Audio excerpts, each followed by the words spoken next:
সাপাহারে জমজমাট night mini football টুর্নামেন্টের final অনুষ্ঠিত।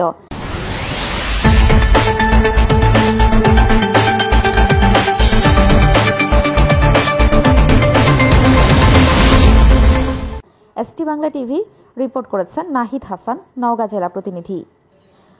নওগাঁ সাপাহার উপজেলার তিলনা ইউনিয়নের সিংপাড়া মাদ্রাসা মাঠে বৃহস্পতিবার রাতে অনুষ্ঠিত হয় নাইট মিনি ফুটবল টুর্নামেন্টের ফাইনাল খেলা উপভোগ করতে মাঠে ছিল কানায় কানায় দর্শকের ভিড়।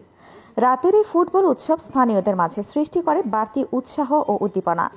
অনুষ্ঠানে প্রধান অতিথি হিসেবে উপস্থিত ছিলেন নিয়ামতপুর উপজেলা বিএনপি সহসভাপতি ও নওগাঁ ১ আসনের বিএনপির দলীয় মনোনয়ন প্রত্যাশী নুরুল ইসলাম।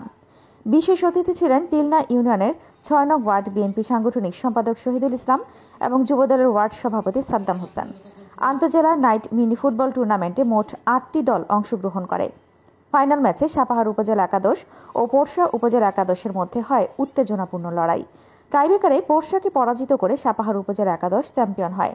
ফাইনাল শেষে প্রধান অতিথি নুরুল ইসলাম তারেক রহমানের পক্ষ থেকে চ্যাম্পিয়ন দলকে জার্সি ও রানার্স আপ দলকে ফুটবল উপহার দেন। অনুষ্ঠান শেষে অতিথিরা খেলোয়াড় ও দর্শকদের ধন্যবাদ জানান এবং এমন ক্রীড়া উদ্যোগ ভবিষ্যতে অব্যাহত রাখার আহ্বান জানান।